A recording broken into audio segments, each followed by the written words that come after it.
High সবাইকে, এসে গেছি নতুন ভিডিও নিয়ে। এই মেকআপ লুকটা আমি কিভাবে করেছি পার্ট 5, পার্ট 1, পার্ট 2, পার্ট 3 এবং পার্ট 4-এর ভিডিওতে আমি দেখিয়েছি তোমাদের কিভাবে প্রথমে ভালো করে স্কিন প্রিপারেশনটা করে, তারপর কনসিলার দিয়ে ভালো করে কনসিল করে, তারপর ফাউন্ডেশনটা ভালো করে ব্লেন্ড করে, তারপর কনসিলার দিয়ে ভালো করে হাইলাইট করে সেটাকে ভালো করে ব্লেন্ড করতে হবে। এই ভিডিওতে আমি দেখাবো তোমাদের এরপরে যেটা করতে হবে। এই ভিডিওটা যদি তোমরা ইউটিউব থেকে দেখো তাহলে আমার ইউটিউব চ্যানেলটাকে সাবস্ক্রাইব করে দিও, যদি ফেসবুক থেকে দেখো তাহলে আমার ফেসবুক পেজটাকে ফলো করে দিও, যদি ইনস্টাগ্রাম থেকে দেখো তাহলে আমি ইনস্টাগ্রামে ফলো করে দিও।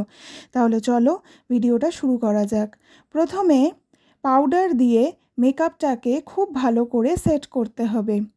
বেস মেকআপটাকে ভালো করে সেট করে তারপর মেকআপ করলে মেকআপটা খুব ভালো করে হয়। তারপর কম্প্যাক্ট দিয়ে মেকআপটাকে ভালো করে সেট করতে হবে। পাউডার ও কম্প্যাক্ট দিয়ে মেকআপটা ভালো করে সেট করা হয়ে গেলে বেস মেকআপটা খুব ভালো লাগে দেখতে।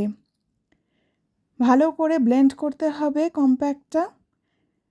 তারপর এই হচ্ছে বেস মেকআপটা।